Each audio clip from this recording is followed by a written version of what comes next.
This is a US national luge team, but it's not the one you saw in the Olympics. If you live in the US, this is the side of the sport you probably won't see on TV. It's called alpine luge, and while there are a ton of tracks across Europe, there's only one place in the United States where you'll find a competition track. This is the home of the US National Alpine Luge Team, who's part of the USA Luge family, just like the Olympians, and who compete in races around the world. The track is called Lucy Hill, and you guessed it, it's in the Upper Peninsula. This is the story of how I learned from some of the top athletes in the sport, discovered why Negaunee, Michigan has the only competition track in the country, and then won myself a luge competition. It's story time. Negaunee is a small town outside of Marquette. If you've watched this series before, it's also right around the corner from Jasper Knob, that pretty outcrop of banded iron formation.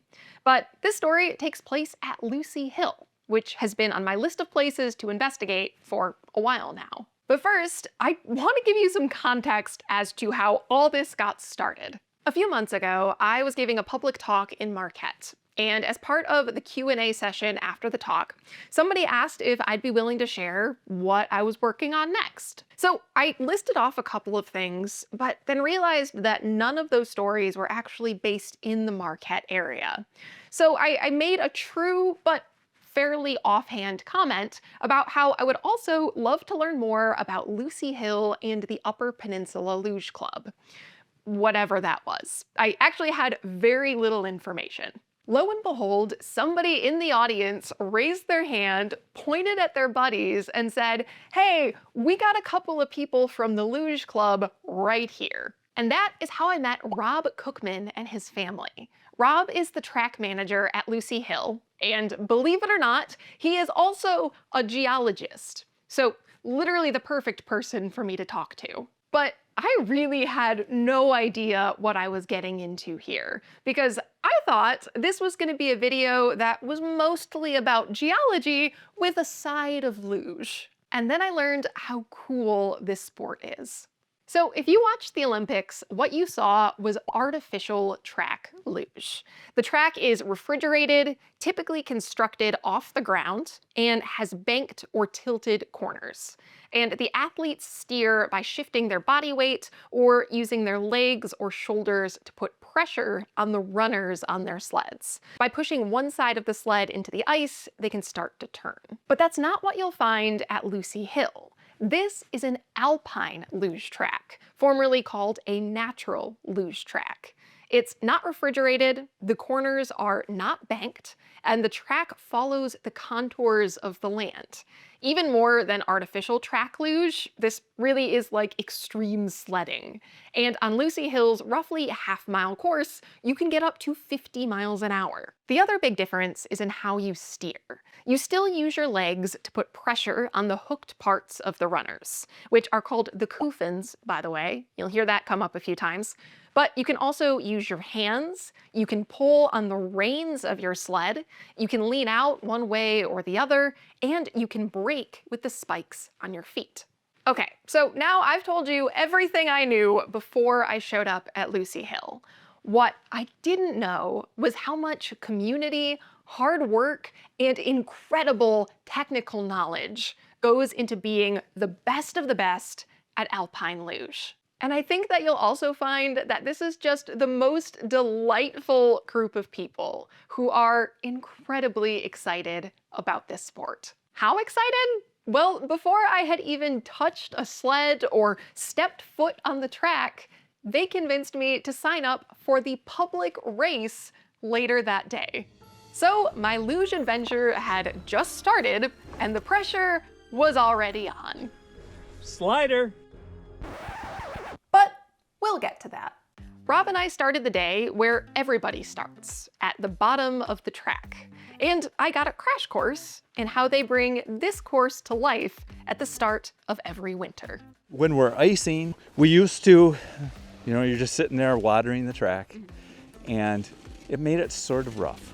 because the water impacts and the slush makes little mounds. We didn't like the ripple marks, and we didn't like that we were wet from here down going home. And so we put the hose in here. I have a bunch of holes drilled in, and we're just sitting there going down. So you can see I can take some rough snow, make it pretty smooth, and then put water on it and make a smooth track. Now, there are 11 hydrants along the course that they can attach a hose to. But what I didn't realize is that the top few hydrants are actually higher than the Negaunee City water tower. A water tower is basically a tall column of water pushing on the pipe system. The tower is so tall and the water column so heavy that it pressurizes all the water in the system, so that when you turn on your faucet, there's enough pressure to fill up the coffee pot. For an analogy, a water tower is like a heavy weight sitting on a tube of toothpaste. It's putting pressure on the toothpaste so that when you take the cap off, it comes oozing out. But since the top of Lucy Hill is above the water tower, that water has to go uphill against gravity, which it isn't great at. So there's really no water pressure at the top of the track. It's a trickle. So they had to install pumps to boost the water the rest of the way. It's one of the many logistical challenges in building an outdoor luge track that would have never occurred to me prior to this conversation. Actually, to me, putting down the ice wasn't even the obvious challenge. Negaunee is generally cold enough all winter that once you put some ice down, it's more or less not going anywhere until spring. The real challenge in my mind was the snow. I'm filming this at the beginning of February, and so far this winter, Negaunee has gotten almost 14 feet of snow. At the start of the season, that kind of snowfall is nice, because they can drag a big piece of conveyor belt behind their tractor and pack down the snow as a smooth foundation for the track. They'll also load up the blade on the tractor with weight to press down the snow even further. But also, the snow clearly doesn't stop in December. So at Lucy Hill, the biggest ongoing job is getting it off the track. The biggest piece of equipment in their arsenal is this tractor, which, by the way, has spiked chains on the wheels because the course slopes up to 23% and is made of ice. Usually it's not till February that I can't make it up the hill with the tractor and the spikes, but I'm having trouble now. And so pretty quick, we'll be using the winch to winch us up the hill. Cool. And then come back down. As someone who dislikes driving on flat highways in icy weather, I am so deeply impressed by this. That said, while the tractor might be their biggest piece of snow removal equipment, the real MVP is perhaps the humble shovel. The tractor does a good job, but it can't always capture the snow really close to the boards that line the track. And also, during the day, it sometimes just keeps on snowing. So everyone grabs a shovel and helps out. From the best sliders on the US national team, to the newest club members, to the parents and other volunteers. How long did it take to clear this morning? It took 2 hours and 15 minutes. Okay, and that was a couple inches, 4 inches of snow? 2 inches. That's pretty quick. Typically end up with about 100 tractor hours, engine hours. And that started, I think, December 14th. Are you a volunteer with the Luge Club? Everybody is a volunteer. Everybody is. Cool. Yeah. All right. Yeah, it's hundreds of hours for people that are out here. The shovel is a warming tool. Now, it's not that sliders can't slide on a little bit of snow. It's more that they don't want to, especially on the really technical sections of the track where strategy and precision are more important than ever. And that's actually how I met Rob's daughter, Katie. Katie, this is Alexis. Hi, good to meet you. Okay, so this is what you're talking about, even though you can slide on this much snow in the particularly technical spots. They typically, you're gonna want this all cleared out so it works a little bit better for you? Yeah, so you have more grip, and when there's some more snow, typically you tend to skid out more and you don't have as much grip, so that's why we like it like this better. Now that we've got our bearings a bit, let's take a step back here. Because of all the places in the country, Why is there an alpine luge track in Negaunee, Michigan? Why not build one in Colorado or one of the other more traditionally mountainous, snowy places? Or why not build a track in a place with a population of more than 5,000 people? Why Negaunee? Well, for that, you can thank some luge enthusiasts back in the 80s. According to Rob, a group of people in this area just really liked the sport, and they would find random logging roads around Marquette to slide down. And if they wanted ice, they would drag 5-gallon buckets up from the creek to make their own course. Eventually, they found an expert to come to Michigan and design a real track. Not something on the local ski hill, but a proper alpine luge track. And thanks to their initiative and interest, plus a grant from the state that funded the whole thing, Lucy Hill came into existence in about 1990. This was the 5th track with lighting when it was constructed in 1990. In the world. Period. Yeah. Okay. So, Per Winberg was a Swedish civil engineer and architect and an expert in luge. So he was recruited to come over and help build something over here.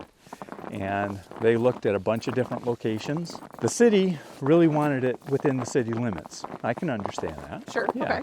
But Per looked at this hill over here and said, yeah, I really think I can do something over here. They decided this was it. Like I mentioned earlier, Negaunee generally has the climate to support a roughly half-mile strip of ice all winter. But the other thing you need for alpine luge is topography. Because the track follows the contours of the land, you need a steep hill. And while something like a ski hill will work, it's even better if the terrain has some rugged sections and curves and steeper bits and shallower sections. Basically, you want an interesting hill. And that's the other thing about Negaunee that makes it so good for alpine luge. It's not just that it's cold. Lucy Hill is also steep and rugged and interesting in a way that many other parts of Michigan are not. In fact, it took more than 1 billion years and colliding continents to make this place what it is. Remember how I said Rob was also a geologist? Well, here's what I learned. We'll jump into the story just under 2 billion years ago, when this part of the world was actually underwater. At this time, little bits of rocks and minerals and sediments were slowly collecting at the bottom of the sea. And after many years, that sediment would solidify into a rock layer called the Negaunee Iron Formation. The Negaunee Iron Formation is a type of banded iron formation, which is really fascinating all on its own. And if you want to learn more about this extinct rock, I will include a link in the description to my video all about it, which takes place a few hills over. All you need to know for now is that the Negaunee Iron Formation started out as a bunch of horizontal layers stacked on top of each other, which would not make for a terribly interesting hill. But the Earth is dynamic. It's always changing. So the Negaunee Iron Formation wouldn't stay flat for long. See, the Earth's surface is made of puzzle pieces called tectonic plates, and these plates slowly move over time. This is happening like right now. Assuming you're on land and not floating on the water somewhere, whatever land you're on is very slowly creeping in some direction or another, although you'll probably never notice. Well, around 1.8 billion years ago, the tectonic plate containing the Negaunee Iron Formation slowly began pulling apart. As you'd expect, this led to all kinds of fractures and breaks in the rock. And from deep underground, magma began to travel along those cracks. The magma crept upward, and then it came to a weak spot in the horizontal layers of the Negaunee Iron Formation. The magma pushed between those layers and traveled sideways. And when it cooled, it left a nice, flat layer of lava rock smushed between the layers of the Negaunee Iron Formation. This is called a sill, and the one here is the Tracy sill. So we've added a new kind of rock, but things are still pretty flat. Again, not great for normal sledding, let alone alpine luge. But as time went on, the direction those plates were moving in reversed. Instead of pulling apart, now the plates were running into each other. This put enormous stress on the rock, and those flat layers started turning into cliffs and hills. Then, about 10 million years later, there was yet another collision event. And this time, the rock got squished in a different direction, creating even more complex fold patterns. So now, the Tracy Sill and the Negaunee Iron Formation are these craggy, ripply, interesting bits of rock, because they were at the site of ancient continental collisions. Now, that said, this was more than 1 billion years ago, and rocks don't tend to stay undisturbed at the surface for a billion years. So over time, the Negaunee Iron Formation and the Tracy Sill did get varied by other rocks and sediment. But thanks to many years of wind, waves, ice, and of course, North America's famous glaciers, all that other rock was scraped or worn away, leaving us with the Tracy Sill and the Negaunee Iron Formation exposed at the surface in all its craggy, interesting glory. All this complex rock turns out to be perfect for an alpine luge track. And although the Negaunee Iron Formation is heavily mined for its iron in this area, it turns out, conveniently, there's not that much going on at Lucy Hill. There were test pits Yeah, cool. in the iron formation, and they were trying to see, oh, is this profitable? And luckily for us, it wasn't profitable. So is this the kind of sport where as the season goes on and like the sun beats on the ice and the weather changes, do sliders have to start changing their strategy a bit? Yes. Okay. Yeah. Even in one day, it may be that they've come out, they've looked at the ice, they come out and they step on it, they feel it, and then they go in and they set their steels. Okay. And I've seen it many times here, especially at the end of February, where they come out, they set their steels, and then the second run, which is about an hour or so after the first run, has different ice. Okay. It's softened up, and sometimes they reset their steels, and sometimes they slide different. Yeah. And so they could have the exact same techniques and have a different time. When you talk about setting the steels, maybe Yes. it'll make more sense when I look at a sled, but what do you mean by that? Yeah, so they sharpen them. They Okay. sharpen the steels.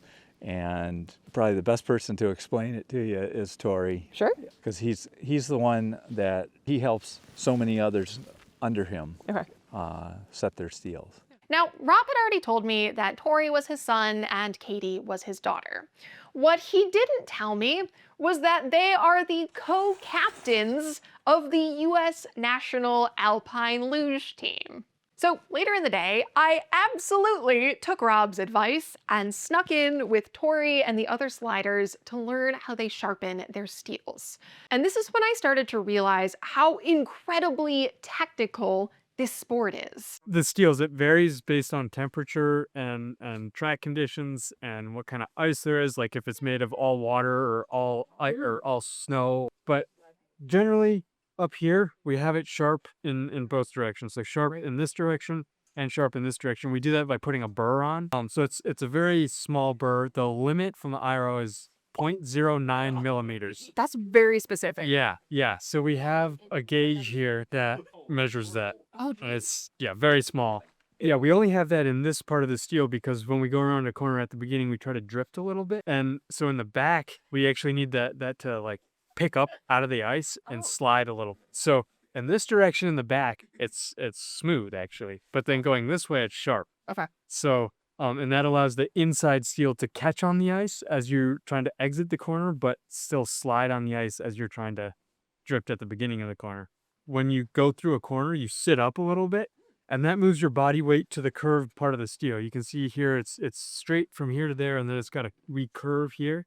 When you sit up, your body weight transitions to more in this area. Okay. And when it's in this area, you're in the corner. But then when you lay back on the straights, you're on this part of the sled. So the burr actually slows you down, but in the corner, it provides grip. Yeah. But then when you're laying back in the straights, your body weight's back here, and you go faster because there's no burn. Cool. So like Yeah. before a race, are you really like, okay, it's 15 degrees Fahrenheit. Yeah. I'm gonna do this strategy. Yeah, so usually the night before we're looking at the weather forecast, we have to look at snow, how bumpy the track is. So this track is very smooth. Some of the tracks in Italy are real smooth, but there's a couple of tracks in Austria that are just really bumpy. You get to the bottom and you feel like you just got out of a tumbler or something. Okay, sure.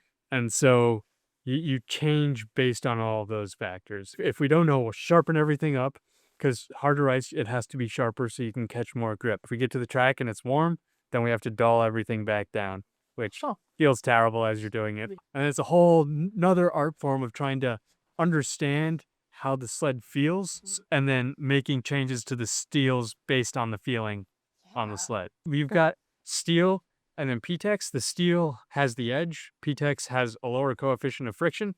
So if there's snow on the track, less friction, go faster. Yeah, it's very technical. It's challenging. It's not like any sport I've ever done. So yeah.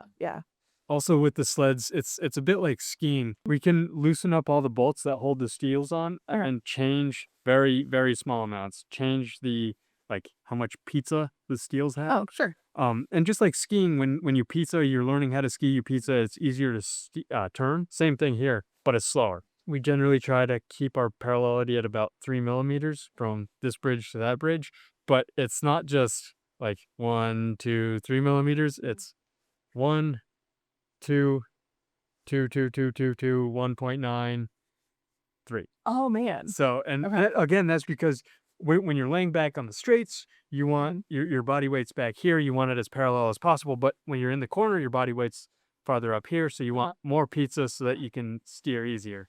So there is an incredible amount that goes into this sport. It's not just learning and getting strong enough to control the sled at high speeds, or mapping out the perfect route around every twist and turn.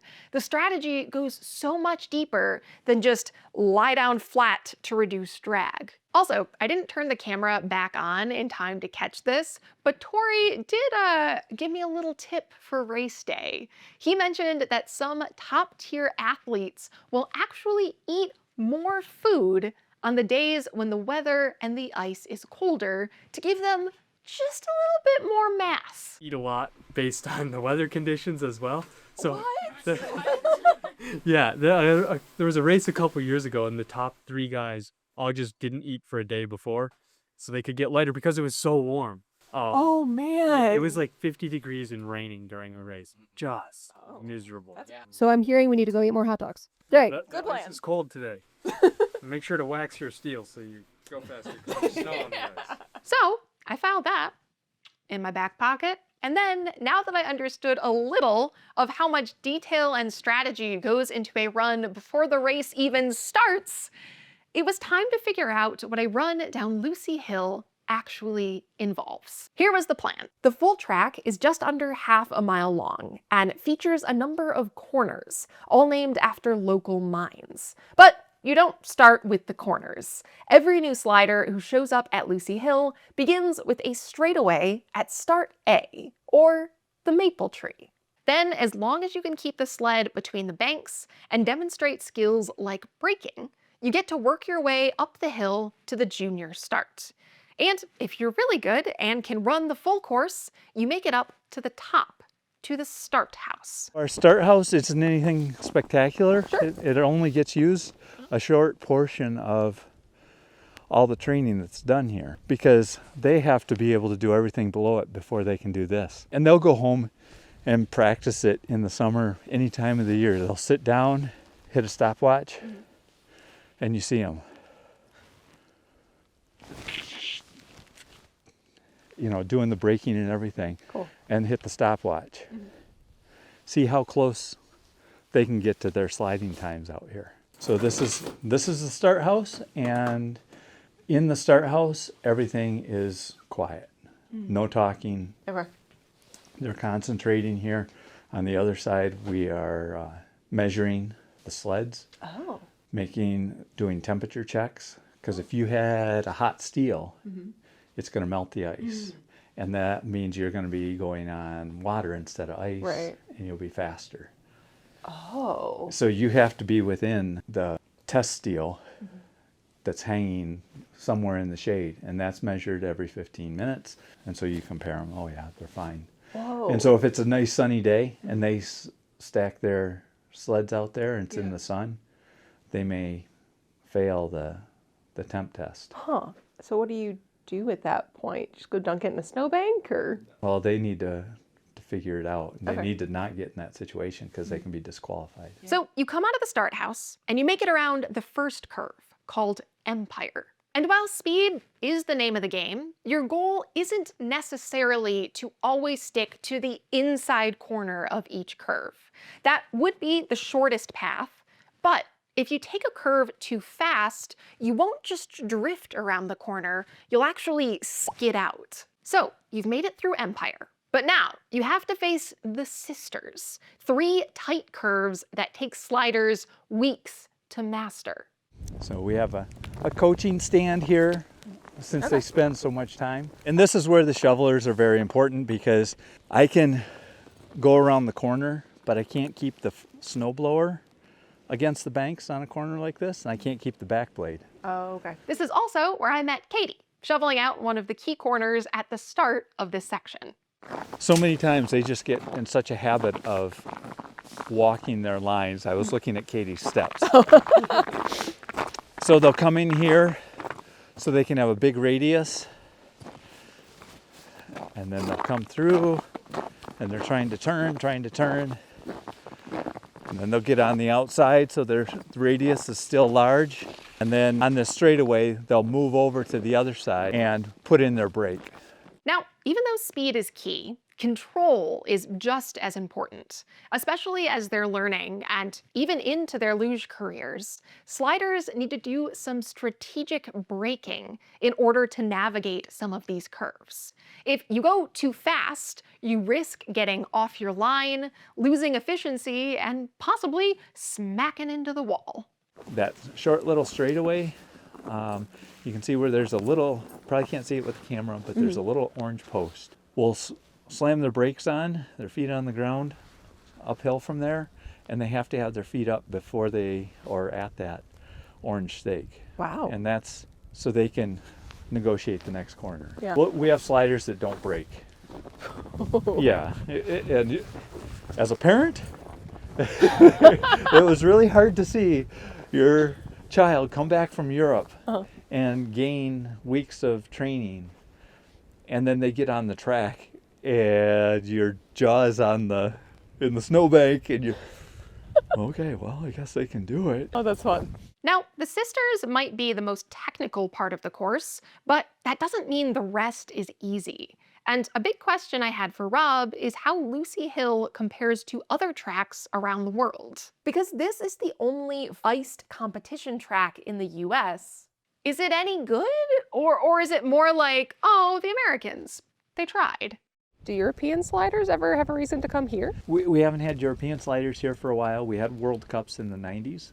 Okay. Wow. They came over, but they may like to slide here, but they don't want to come over for one track where we can go over there and we have a track for every day of the week. Right, sure, yeah. And the next week. Yeah. A couple years ago, we had the slider from Japan came and he wow. stayed with us Cool. and slid out here. And a couple Canadians Okay. came down. And Yeah. So when sliders from other countries come here, me having not a lot of context for the sport, is this like they come and they go like, oh, this is a nice run?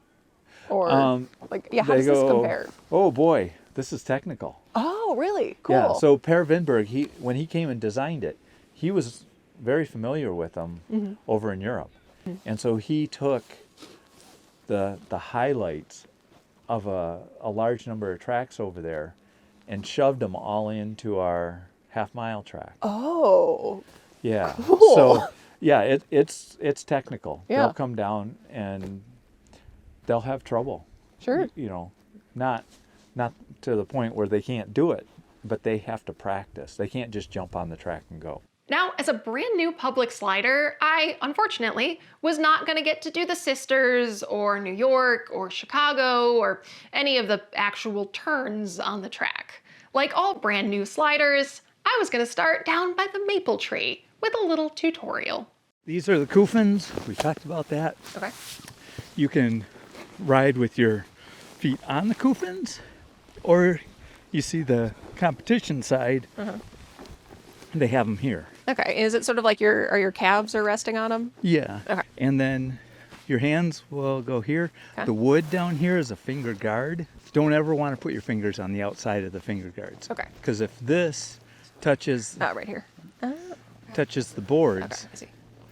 that's going to protect you while you hold on. Okay. If you want to turn left, you're going to push with your right foot inward, or if it's on here, forward. Okay. So to go right, you push with your left. To go left, you push with your right. Is my butt in the right spot? Nope. Okay. I It feel like I'm needs too to far come- back. Come forward. Okay. So on the sled, when they sharpen the whole steel, and then they dull it up to about here, Okay. and they dull it up here. Okay. So the turning cutting edge is in this area. So if your weight is up here and you're sitting up, you're going to be able to turn a lot better than laying back and all your weight's on Okay. the... All right. I think that's about all I can know Yeah. before I do it. Now, I'll be honest, I had no idea how this was gonna go.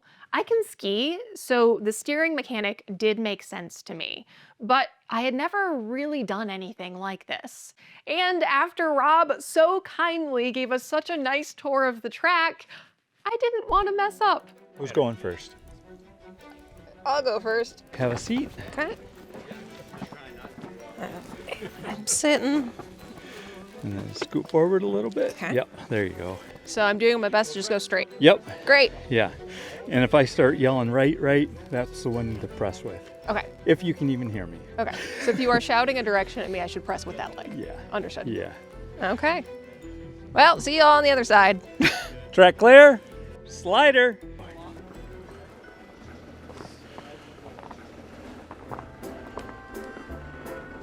Racing material. There we go. Going this way. This is faster than it looks.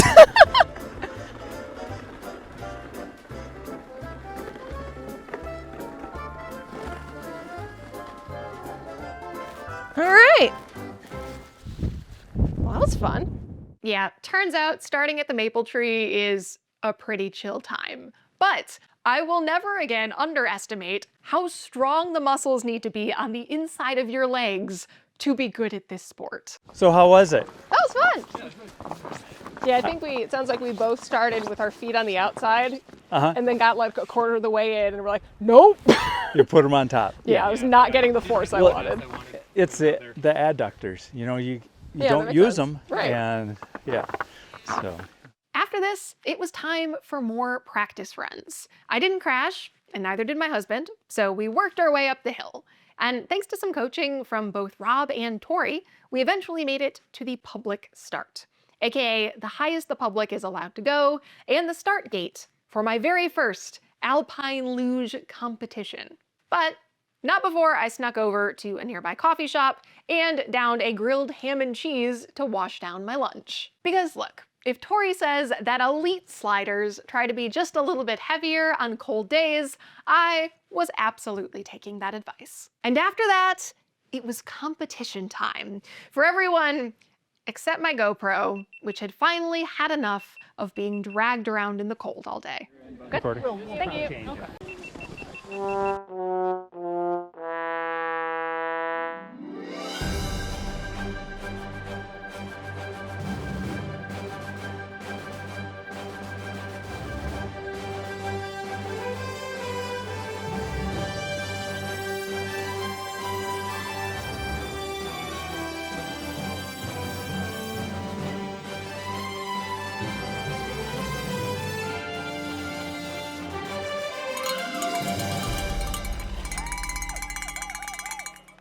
I'll be honest, I felt pretty good about that. I had no idea how the other sliders were doing, but I hit 0 cones, which means I got 0 additional penalty seconds. And that's way better than I thought I was gonna do. But before we got the results from the public competition, it was time to see the real athletes in action.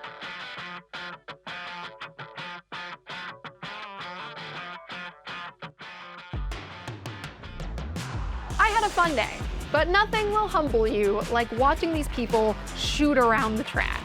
And at this point, I probably should mention that both Corey and Katie can do this entire half-mile course in under a minute.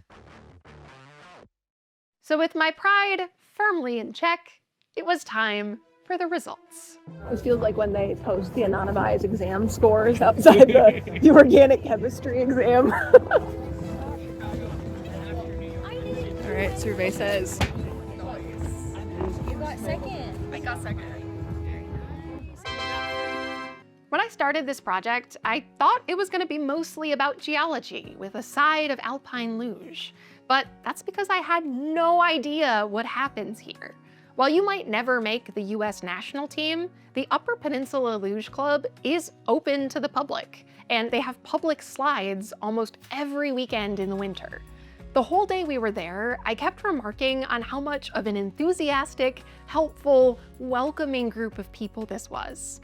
They fed us multiple times, everyone was so glad we were there, and the amount of teamwork, technical skill, physical fitness, and just fun that happens at Lucy Hill is more than I ever imagined. So did I enjoy watching artificial track during the Olympics? Absolutely. But after this, I gotta say, alpine luge feels even more special. Special thanks to Rob Cookman and the entire Upper Peninsula Luge Club for being such wonderful hosts for this video. If you want to learn more about them, you can find links in the description. And as always, thanks to you for being here. I hope you learned something that makes you think about the world just a little differently, and I'll see you soon.